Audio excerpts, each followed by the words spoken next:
Lucy Carter was only 3 years old when she started having conversations with someone in the school garden. The problem? There was no one there. At least, no one the adults could see. And within just 2 months, 5 things happened. 5 moments no child should have been able to predict. 5 warnings that didn't make sense. This is the story of a small school in Georgia, and a miracle connected to the Virgin Mary that still has no explanation. But before we continue, drop a comment telling me where you're watching from and what time it is right now. I want to see just how far these stories are reaching. The Carter family lived a simple life. James worked as a plumber. Every morning, he left before sunrise and came home after dark, exhausted. Anna worked at a medical office, juggling patients, calls, paperwork, the kind of job that never truly ends. And then there was Lucy, the youngest. Soft brown hair, always tied into 2 neat braids, and dark, quiet eyes that seemed to notice everything. Too much, maybe. Visitors always asked the same question. Is she okay? Anna would force a small smile. That's just how she is. She's observant. But the truth? She was worried. Lucy wasn't like other children. At family gatherings, while cousins ran, laughed, screamed, Lucy sat still, silent, watching. At the playground, when other kids approached her, she didn't respond. She walked away. She'll grow out of it, James would say. It's just a phase. Anna wanted to believe that. When Lucy turned 3, Anna made a decision. Maybe she just needed other kids. So she started searching for a preschool. Most were too expensive, until she found a small one run by nuns, just 10 minutes from home. Affordable, quiet, safe, perfect. The first day? A disaster. Lucy clung to her mother like she was being pulled away forever. She cried, screamed, refused to let go. Miss Sarah, the teacher, had seen this before. She knelt down gently. Your mommy will come back, I promise. And we're going to have fun here. It took 40 minutes for Lucy to calm down. And even after leaving, Anna sat in the parking lot another 20 minutes, gripping the steering wheel, waiting for the phone to ring. It didn't. Day 2, fewer tears. Day 3, just clinging. Day 4, nothing. Lucy let her go. Miss Sarah exhaled in relief. She's adapted, she thought. But something wasn't right. Lucy followed instructions. She participated. She did everything she was told. But there was no spark, no connection, no laughter. During recess, while children ran and shouted, Lucy stayed alone, sometimes on a bench, sometimes wandering slowly through the garden, touching tree bark, studying flowers like they were something important. Miss Sarah watched from a distance, concerned, but unsure what to do. You can't force a child to connect. The school garden was beautiful, small, but carefully maintained. Old trees casting soft shadows, flower beds full of color, a stone bench for snacks, and in the quietest corner, hidden behind blooming rose bushes, there was a niche, old gray stone, and inside it, behind glass, stood a statue of the Virgin Mary. White marble, delicate features, hands extended forward, as if offering something unseen. Most children ignored it. Lucy didn't. On her 4th day, Miss Sarah noticed. Lucy stood in front of the statue, completely still, small fingers resting on the stone, head tilted upward, eyes locked onto the face of the Virgin Mary. She didn't move, didn't blink, just watched. The next day, Lucy walked straight there. No hesitation, no distractions, directly to that corner. And that's when Miss Sarah felt something shift. Lucy was talking, quietly, too soft to understand, but clearly speaking. She would pause, as if listening, then answer. Serious, focused, intent, like it wasn't pretend. Miss Sarah didn't interrupt. If it comforted her, what harm could it do? The pattern continued. Every day, classroom, calm, obedient, distant. Recess, straight to the statue. 10 minutes of conversation. Then back to silence. Eventually, Miss Sarah mentioned it to Anna. She spends time by the Virgin Mary statue, talking to it. Anna frowned. Talking? What does she say? I can't hear, but it seems to calm her. Anna nodded slowly. She didn't tell James. Not yet. October moved forward. Cooler air. Leaves turning red, orange, gold. Lucy stayed the same. And Miss Sarah kept watching. More curious each day. Then came Thursday. Emma's birthday. 4 years old. Her mother brought everything. Cupcakes with pink frosting. Juice boxes. Snacks. Balloons. The children were excited. Miss Sarah gathered them together. Let's sing happy birthday. They sang. Emma blew out the candles, laughing. Everything felt normal. Miss Sarah began handing out cupcakes. Lucy sat quietly, until suddenly, she stood up. Fast. Urgent. She walked straight to Miss Sarah and pulled hard on her skirt. Teacher. Her voice was louder than usual. Tight. Serious. Emma can't eat that. Miss Sarah blinked. Why not, sweetheart? You don't like cupcakes? Lucy shook her head. It's not me. It's Emma.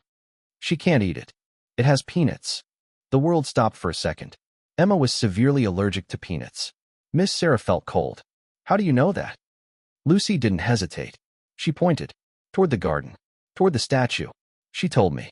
The lady in the blue dress. She said Emma will get very sick. Silence. Heavy. Uncomfortable. Impossible. Miss Sarah looked at the cupcake.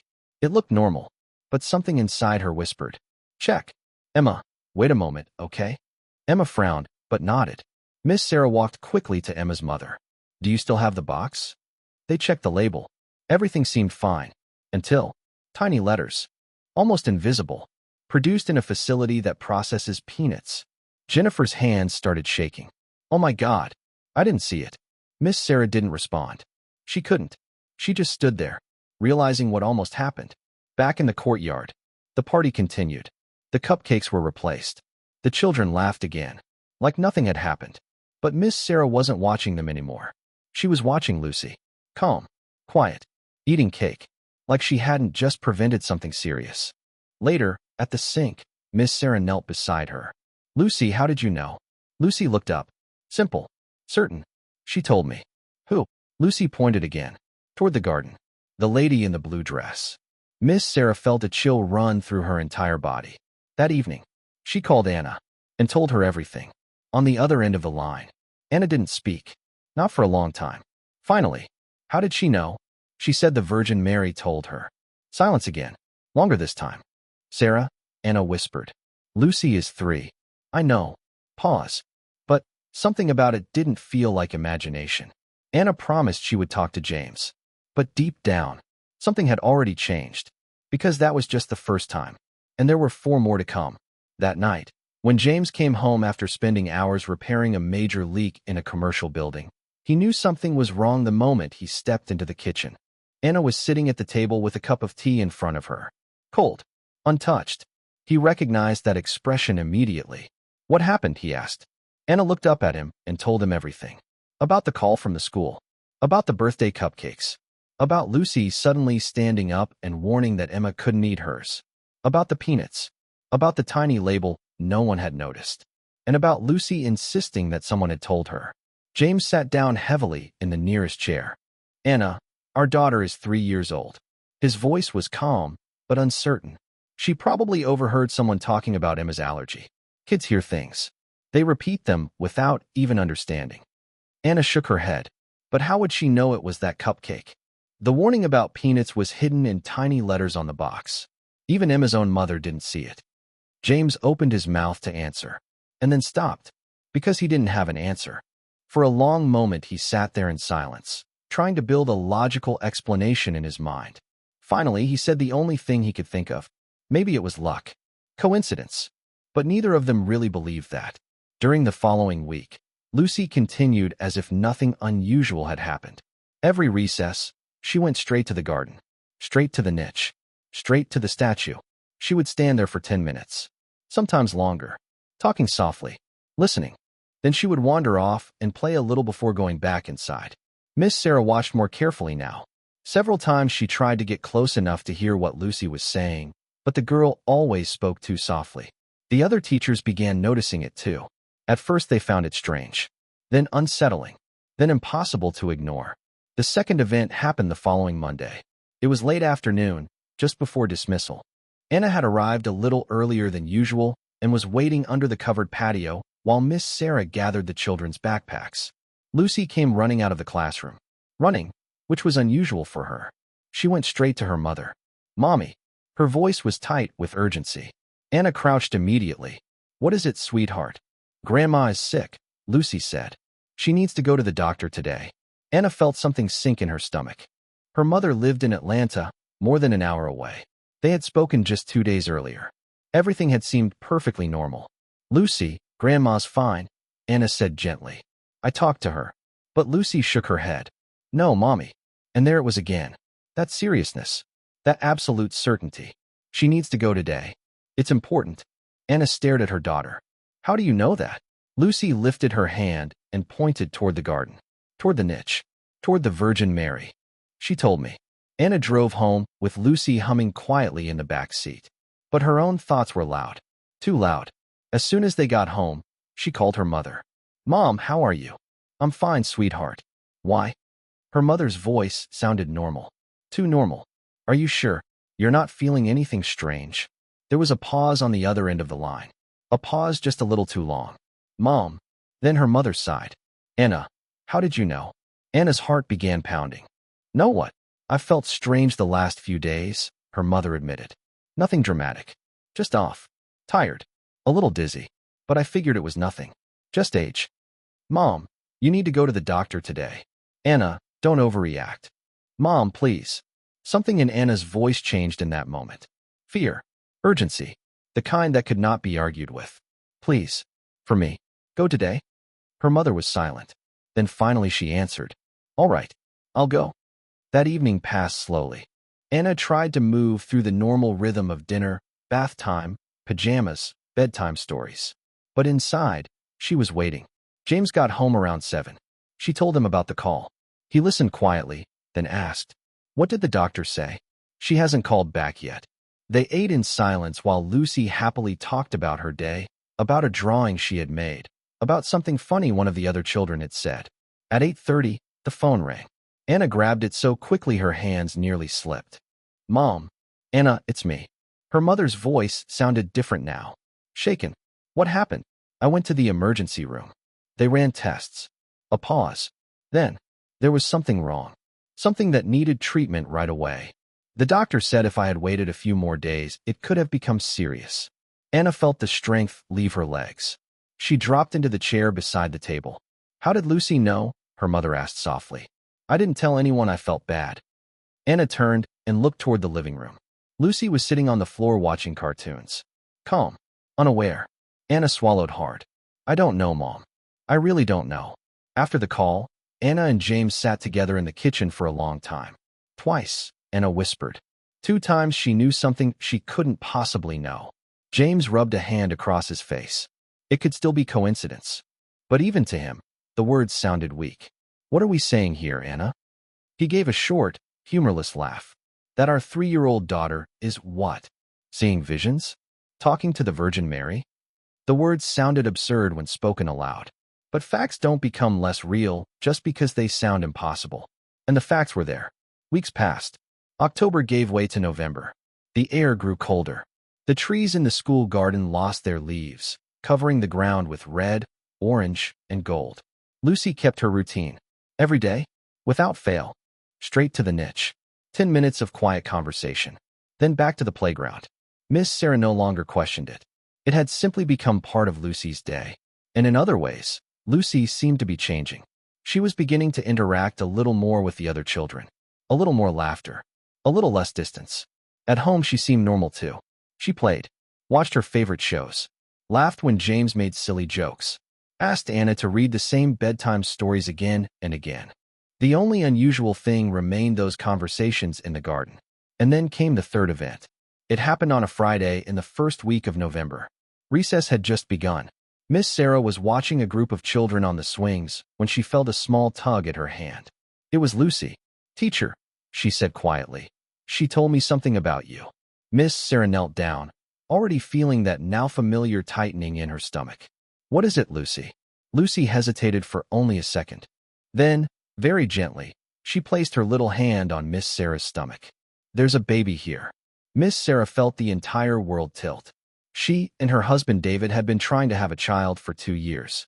2 long years. 2 years of hope, disappointment, tests, waiting, and silence. Lucy, she whispered. How do you know that? Lucy answered simply. She showed me. She said you're going to have a baby. And you'll be very happy. Miss Sarah could not speak. She remained there kneeling in the garden, staring at the child in front of her. The rest of the day passed in a blur. She moved through classroom routines without really feeling them. Snacks, coats, backpacks, dismissal, When the final child left, Miss Sarah grabbed her purse, drove straight to a pharmacy, bought a pregnancy test, and went home. Positive. She fell to her knees in the bathroom and cried. Not softly, not briefly. 2 years of heartbreak collapsing all at once. But beneath the joy was another question. The same question now haunting everyone around Lucy. How did she know? November deepened. The real cold arrived. Lucy continued her routine in the garden. Anna and James watched their daughter more closely now. They spoke in whispers late at night after Lucy had gone to sleep. But whispering did not bring answers. How could it? Then came the fourth event, and this one sent the entire school into panic. It was a Tuesday afternoon near the end of November. Parents were beginning to arrive. Miss Sarah was helping children find coats and backpacks when she suddenly realized one child was missing. Ryan. 4 years old. Restless. Always curious. Has anyone seen Ryan? She asked the assistant teacher. He was here 15 minutes ago. At first no one panicked. They checked the classroom, the hallway, the bathrooms, the courtyard, the garden. Nothing. Then Ryan's mother arrived, holding a baby in one arm. Where's Ryan? She asked, smiling at first. No one answered immediately. The smile disappeared. Minutes passed. Then the panic began. Ryan, his mother shouted, hurrying down the hallway. Teachers joined in. The nuns came out from the office. Every room was searched again. Nothing. Lucy was standing near the entrance with Anna, ready to go home. Then she tugged hard on her mother's hand. Mommy. Anna looked down. Ryan is underneath. In the dark place. With lots of boxes. Anna felt her heart race. She looked up and immediately called for Miss Sarah. Sarah, Lucy says Ryan is underneath somewhere. In a dark place. With boxes. Miss Sarah froze. Then her face drained of color. The basement, she whispered. There was a basement under the school. Used only for storage. Old decorations. Boxes of supplies. Broken furniture. The children were never allowed there. The door was supposed to stay locked. But the lock had been broken for weeks. Miss Sarah ran. Other staff members followed. They rushed down the narrow staircase and into the dark basement. It smelled of dust, mold, and old paper. Ryan. At first nothing. Then, a cry. Very faint. From the back. Miss Sarah followed the sound, stumbling past stacks of boxes until she found him curled up in a corner, crying quietly between old storage bins. Ryan. She scooped him up immediately. It's okay. You're safe. He clung to her, sobbing. I wanted to see. And then the door closed. And it got dark. He had wandered down there out of curiosity. The door had shut behind him. He had been trapped in the dark. Miss Sarah carried him back upstairs. The moment they reached the hallway, Ryan's mother rushed forward and pulled him into her arms. Ryan, are you okay? Are you hurt? But Miss Sarah wasn't looking at Ryan anymore. She was looking at Lucy. The little girl stood quietly beside Anna, watching. How could a 3-year-old child, who had never once been in that basement, know exactly where he was? On the drive home, Anna asked gently, Lucy, how did you know where Ryan was? Lucy only lifted her hand and pointed behind them, back toward the garden, back toward the statue. Anna didn't ask anything else. That night, when James got home, Anna told him everything. About Ryan disappearing. About the dark basement. About Lucy knowing exactly where to find him. 4 times, Anna whispered. 4 impossible times. This time James didn't even try to explain it away. He didn't talk about coincidence. Didn't talk about luck. Didn't even pretend. Because there were no logical answers left. Only facts. And facts, no matter how impossible, do not disappear. Weeks passed. December arrived. Christmas decorations appeared at school. Colored lights in the hallways. Paper angels taped to classroom walls. And still, Lucy kept going to the garden. It happened in early December. Cold air. Gray sky. The kind of afternoon where everything feels quiet, but heavy. Anna pulled into the school parking lot to pick up Lucy. Nothing seemed unusual, until Lucy came running out. Running again. Fast. Too fast. Her face was tense, worried in a way Anna had never seen before. Mommy. Anna dropped to her knees immediately. What is it, sweetheart? Lucy grabbed her hands tightly. She told me something important. Anna's chest tightened. What did she say? Lucy looked straight into her eyes. It's going to rain a lot. A whole lot. And the water will rise. Anna felt her stomach drop. The people near the river, they need to leave. At home, Anna told James everything. She didn't need to finish her sentence this time. He already understood. After everything Lucy had gotten right, this couldn't just be ignored. James opened his laptop and checked the forecast. There was a storm warning. Heavy rain expected, but nothing extreme. Nothing about flooding. Nothing about danger. Still, he picked up his phone. He called the 3 neighbors who lived closest to the creek. "Mark, it's James. I know this might sound strange, but I think you should prepare for flooding." Silence. "James, the forecast doesn't say anything about a flood." "I know," James said. "Just be ready. Please." He made 2 more calls. One neighbor laughed. Another thanked him politely, but clearly didn't believe him. The third? He hesitated, then said, "All right, I'll take precautions." Thursday came. The rain started. Heavy, but normal. Friday morning. It got worse. By afternoon, it was relentless. A curtain of water pouring from the sky. The kind of rain that erases the world outside your window. That night, the creek overflowed. Fast. Too fast. Water swallowed the banks, flooded yards, rushed toward houses. But the 3 families James had warned? They were ready. Cars moved. Important belongings lifted. Children already safe. By Saturday morning, the rain stopped. The water began to recede. Damage? Yes. But no one was hurt. No lives lost. That afternoon, Mark, the neighbor who had laughed, stood at James' door. His face pale. His voice shaking. "James, you saved my family." James didn't answer, because it hadn't been him. It had been Lucy, a 3-year-old girl, who talked to a statue in a garden. That Sunday, Anna and James had the conversation they had been avoiding. Lucy was in her room, playing quietly with her dolls. Unaware. "We can't keep going like this," Anna said softly. "She's carrying something no child should carry." James nodded. "I know. So what do we do?" Anna took a deep breath. "We ask her." That afternoon, they sat with Lucy in the living room. "Sweetheart," Anna said gently, "do you like talking to the lady in the garden?" Lucy thought for a moment. "I do. She's very kind." Anna swallowed. "Do you ever feel tired?" Lucy nodded slowly. And for the first time, there was something fragile in her expression. Sometimes there are too many things. Too many important things to remember. Anna felt her heart break.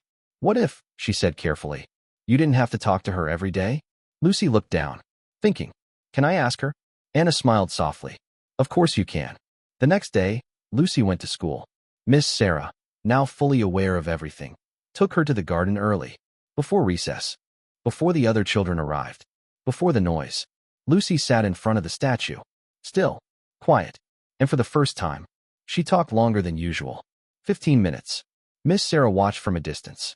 Lucy asked questions, paused, listened, tilted her head, as if hearing answers. And then, tears filled her eyes. When Lucy finally stood up, her face was different. Soft, peaceful, resolved. Miss Sarah approached carefully. "What did she say?" Lucy looked up at her.